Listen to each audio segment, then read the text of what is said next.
नमस्कार दोस्तों, एक बार फिर से स्वागत है आपका हमारे इस चैनल में, जहां आज हम एक्सप्लेन करने वाले हैं दहाड़ वेब सीरीज के थर्ड एपिसोड को। बाकी की 2 एपिसोड मैंने ऑलरेडी अपने चैनल पर अपलोड कर दिए हैं, जिन्हें आप आसानी से देख सकते हैं। तो वीडियो को शुरू करते हैं, और अगर वीडियो अच्छा लगे तो वीडियो को लाइक जरूर कीजिएगा, और इसी तरह की वीडियोस पाने के लिए आप हमारे चैनल को सब्सक्राइब कीजिएगा, ताकि आपको इसी तरह के लेटेस्ट और फ्रेश कंटेंट मिलते रहे। तो थर्ड एपिसोड की शुरुआत होती है आनंद से, जो कि स्कूल में पढ़ा रहा होता है। दरअसल उसने सभी से स्कूल में निबंध लिखने के लिए कहा था, और सभी ने निबंध लिखकर भी आए थे। और इन्हीं में से सुरेखा पालीवाल नाम की एक लड़की होती है, जिसने की काफी अच्छा लिखा था। इसलिए आनंद सर सभी बच्चों के सामने सुरेखा की तारीफ करते हैं, और यहाँ पर सुरेखा को भी बहुत ही ज्यादा अच्छा लगता है। आनंद उससे कहता है कि कॉपी के लास्ट पेज पर मैंने उसके लिए कुछ लिखा है। और जब सुरेखा कॉपी के लास्ट पन्ने को चेक करती है तो उसमें गुलाब रहता है, और उसे देखकर सुरेखा को बहुत ज्यादा अच्छा लगता है, क्योंकि कहीं ना कहीं वो आनंद सर को पसंद करती थी।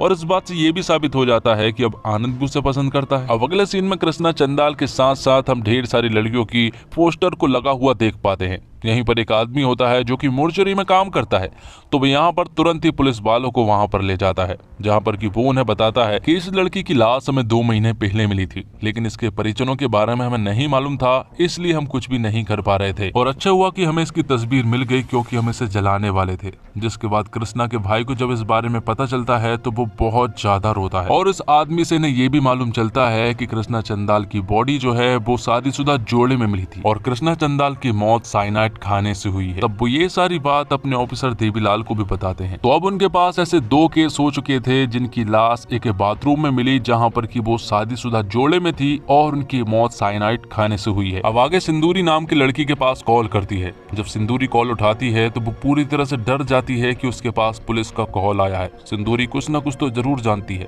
यहाँ पर अंजलि उससे कहती है कि तुम्हारे फोन से सादिया नाम की लड़की के पास कई बार कॉल किया गया है, और लंबी लंबी बातें भी हुई है। ये सारी बातें सुनकर सिंदूरी डर जाती है, और वो उनसे कहती है कि वो इस बारे में कुछ भी नहीं जानती है, और कॉल कट कर देती है। लेकिन सिंदूरी यहाँ पर कुछ न कुछ तो जरूर जानती है, जो कि वो अंजलि को नहीं बता रही थी। इसलिए अंजलि फिर से सिंदूरी के पास कॉल करती है, लेकिन इस बार भी सिंदूरी उससे कहती है कि वो कुछ भी नहीं जानती है, और अगले ही पल वो अपने छत से सुसाइड करने की कोशिश करने लगती है। सिंदूरी यहाँ पर पता नहीं क्या सोच रही थी, वो जंप करने ही वाली थी कि तभी उसका पति दरवाजा पीटने लगता है। वो उसे बताता है कि उसका बच्चा जोर जोर से रो रहा है।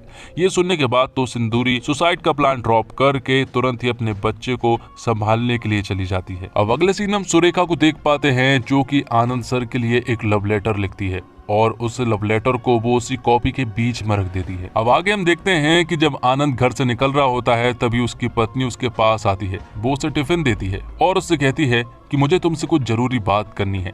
यहाँ पर आनंद उससे कहता है कि वो अभी भी बात कर सकती है, लेकिन उसकी पत्नी वंदना उससे कहती है कि नहीं, जब तुम वापस आ जाओगे उसके बाद ही उसे बात करनी है। और जब आनंद और वंदना आपस में बात कर ही रहे थे कि तभी यहाँ पर आनंद का बेटा कपिश बैन में से एक बॉक्स में से मोबाइल चुरा लेता है। जिसके बाद हम आनंद को किसी जगह पर जाते हुए देख पाते हैं, और वो बीच में लता के पास कॉल करता है। वो उससे बात करता है और उससे कहता है कि उसके घर वालों को हम दोनों के बारे में मालूम चल गया है, इसलिए अच्छा यही होगा कि हम दोनों को यहाँ से भाग जाना चाहिए। और लता भी इसके लिए मान जाती है, क्योंकि वो आनंद से बहुत ज्यादा प्यार करती है। वो आज रात एक होटल में मिलने का प्लान बनाते हैं। जिसके बाद आनंद दूसरी लड़की के पास कॉल करता है। वो भी पूरी तरह से रेडी है, लेकिन उसे भगाने के लिए आनंद को भी टाइम लगेगा। अब यहाँ पर अंजलि सिंदूरी के घर पर पहुंच जाती है, और सिंदूरी उसे देखकर पूरी तरह से हैरान रह जाती है। अंजलि यहाँ पर फिर से सिंदूरी से सादिया के बारे में पूछती है, लेकिन सादिया उसे बताती है कि 2 साल पहले वो हॉस्टल में थी। वहां पर उसके ही पास सिर्फ मोबाइल था, बाकी किसी के पास मोबाइल नहीं था, इसलिए उसी के मोबाइल से सभी लोग कॉल करती थी। अब वो लोग कहां पर कॉल करती थी सिंदूरी को बिल्कुल भी नहीं मालूम है। तब यहाँ पर अंजलि उससे कहती है कि अगर तुम्हें कुछ भी याद आए तो मुझे कॉल जरूर करना। जिसके बाद हम आनंद के बेटे कपिश को देखते हैं, जो कि स्कूल में था, और वो उसी चोरी वाले मोबाइल को ओपन करने की कोशिश करता है, लेकिन उसकी बैटरी डाउन थी। और यहाँ पुलिस स्टेशन में उन्हें मालूम चलता है कि दोनों लड़कियों को मारने का पैटर्न एकदम सेम है। दोनों लड़कियों को शादी के लिए फंसाया गया, घर से भगाया गया, और घर पर चिट्ठी भी छोड़ी गई, और दोनों को आखिरी में शादीशुदा जोड़े में साइनाइड देकर मार दिया गया है। लेकिन उन्हें ये बात समझ नहीं आ रही थी कि आखिर जो आदमी भी उन्हें साइनाइड देकर मार रहा है, वो आखिर उन औरत से बाथरूम में अंदर से दरवाजा बंद क्यों करवाता है। वो उन्हें जहर खाने के लिए मजबूर कैसे कर रहा है, ये उन्हें कुछ भी नहीं मालूम है। अब आगे हम देखते हैं कि रात होते ही आनंद एक होटल के लिए निकलता है। वहां पर एक वो रूम बुक करता है, जहां पर थोड़ी देर के बाद लता आने वाली थी।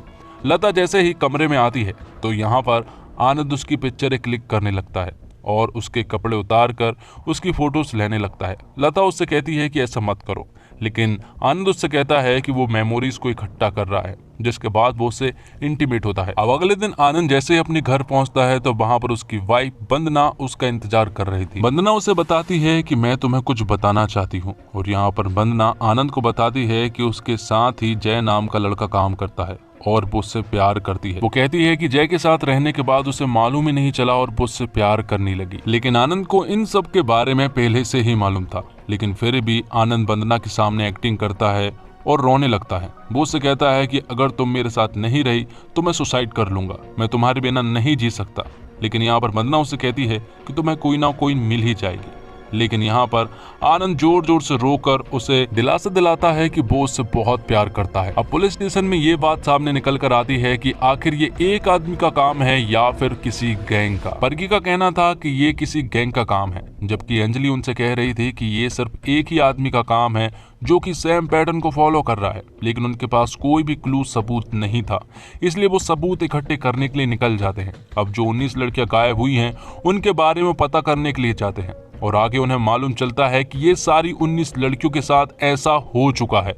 वो सभी लोग शादी के जोड़े में भागती है और बाद में टॉयलेट में साइनाइड खाकर उनकी मौत हो जाती है। अब पुलिस वालों को इन सब के बारे में इसलिए नहीं मालूम चला क्योंकि ये अलग अलग जिले की कहानी है और सभी लोग छोटी जात की होती है, इसलिए किसी का भी ध्यान उन पर नहीं गया। अब वो सभी ये सारी बातें एसपी सर को बता रहे होते हैं। वो उन्हें बताते हैं कि उन सारी 19 लड़कियों के साथ एक ही पैटर्न में उनकी मौत हुई है, लेकिन उन्हें समझ नहीं आ रहा है कि ये आखिर एक आदमी का काम है या फिर एक गैंग का काम है। लेकिन अंजलि पूरी तरह से श्योर थी कि ये किसी एक ही आदमी का काम है, लेकिन उनके पास कोई भी सबूत नहीं है। इसलिए एसपी सर उनसे कहते हैं कि वो मीडिया के सामने अभी जाकर ये कहेगा कि ये एक गैंग का काम है, क्योंकि उनके पास कोई भी क्लू नहीं है। और एसपी सर ऐसा ही करते हैं। वो मीडिया के सामने जाते हैं और कहते हैं कि ये एक गैंग का काम है जो कि लड़कियों को फंसाते हैं, शादी का झांसा देते हैं और बाद में उनका पैसा लूटकर भाग जाते हैं। और यहाँ दूसरी तरफ देवीलाल सिंह अंजलि को खूब चिल्लाते हैं क्योंकि वो एसपी सर के सामने बड़े ही कंफर्म तरीके से ये कह रही थी कि ये किसी एक ही आदमी का काम है,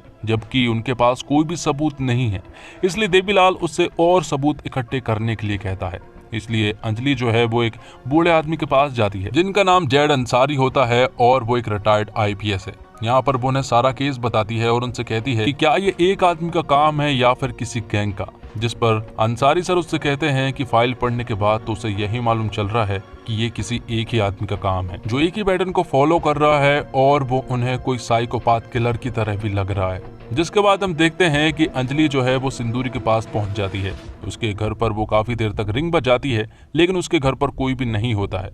यहाँ हमें मालूम चलता है कि सिंदूरी दरअसल हॉस्पिटल आई हुई है और यहाँ पर वो कुछ गोलियों के बारे में बात कर रही है। दरअसल सिंदूरी को कई साल पहले पैनिक अटैक होते थे, लेकिन अब वो फिर से होने लगे हैं, इसलिए वो डॉक्टर के पास आती है और उसने ये बात अपने पति को भी नहीं बताई थी। आगे हम परगी को देखते हैं जो कि उस कार वाले केस को लेकर सीरियस था। उसने सीसीटीवी फुटेज को चेक करवाने के लिए कहा था, लेकिन वो आदमी काफी बिजी होता है, इसलिए वो उसे सारी सीसीटीवी फुटेज को एक पेन ड्राइव में डालकर दे देता है। और यहाँ अंजलि को एक फोन के बारे में मालूम चलता है जो कि हाल ही में चालू हुआ है और वो दरअसल में लता का होता है और वो भी मारी जा चुकी है।